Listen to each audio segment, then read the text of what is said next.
Hi, it's David, and welcome to another episode of Right Politics. So I saw this news article today, and of course it says, Seattle mayor again blames Trump after rioters blew open a police station using a van full of explosives.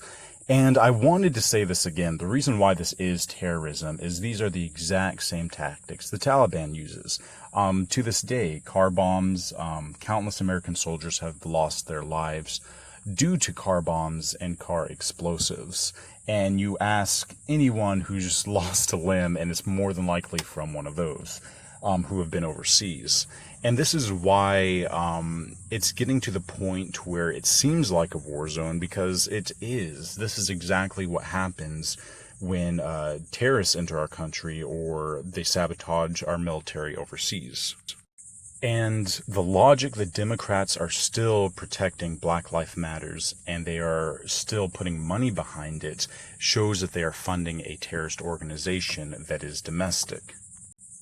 And I honestly do not want to stand on the sidelines and tell my future children someday that this was acceptable. It's kind of like this, you hear people talk about the riots back in the 60s, and I recently put a video up with a little documentary about that.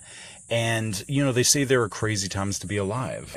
And most people I talk to, they still are racist against the black community, thinking that they started it all. But in reality, they wanted to be treated equally. They wanted rights to vote. And all that stuff was counted as a very, good thing at the time. But what is not good is political violence. When one group of people basically have violence against another group of people based off of a political agenda or a political cause.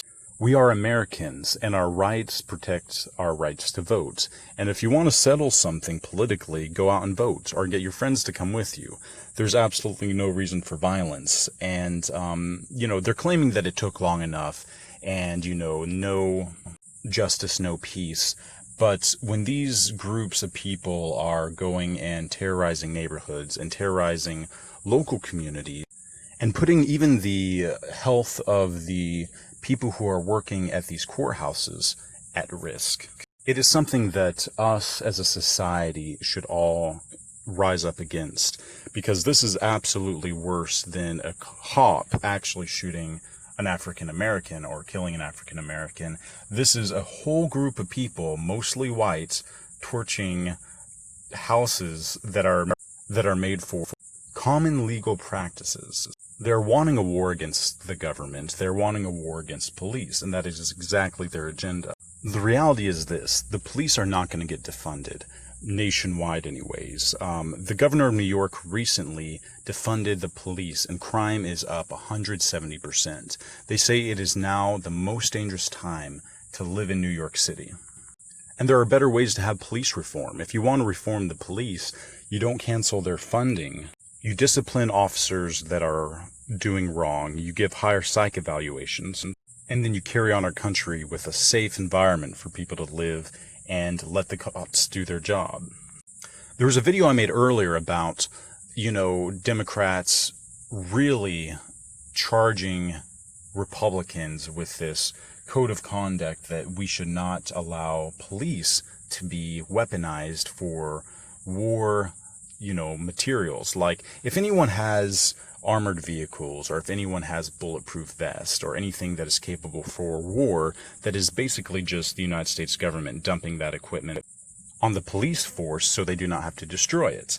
And the reality is this: everything that they put in the hands of police officers, they have a year to use it or they will lose it. So, there were all these police officers going on routine, like, warrants and stuff like that, and they had all this military gear, and, the black community was scared. And the reality is everything that the police department has been preparing for, which are like riots and stuff, is actually happening now. And the police officers that go out with gas masks, they go out with armored, more than just vests, but like armored, like leg guards and boots and all that stuff that the military uses, are for riots, and it's for people who are going out to physically harm them based off of a racial prejudice, based off of a political agenda, and there's absolutely nothing that is wrong with having this military-grade equipment in the hands of police officers. And if anything has proved that, it has been Seattle, Washington, and it has been Portland, Oregon. There are police officers as young as 22 that are losing their lives on a daily basis based off of the rioters that are harming them, wounding them. There's like 61 police officers in Seattle, like within the last few weeks, that have been injured. And in a real state of law, every one of those protesters and rioters would be, caught, they would be arrested, and they'd be charged with domestic terrorism. And there's been a small amount of arrests, but nothing to where it needs to be. Because like before the riots, if someone were to walk up to a courthouse, throw an alcoholic homemade bomb at it and blew it on fire, I mean, they would go to jail for arson. But when you have like 1,500 rioters doing it, the police force is completely overwhelmed and they cannot issue the right amount of justice to each individual who is acting. And people, you have to understand, this is the way wars start. When a revolution happens is when the civilian population that are having a revolutionary moment are actually outnumbering the police, they're outnumbering federal agents, and they outnumber the military. Although we're nowhere near that, the military is like 60% spread out all over the United States. And that's the same thing. They're spread out over the United States to deter wars in the same way police officers deter crime. And you can see that from New York City, just the presence of a police officer standing outside of a building, going on a patrol, it deters criminals from doing their activity because they second think and they're like, maybe we shouldn't rob this place because the police officer may be back in 5 minutes.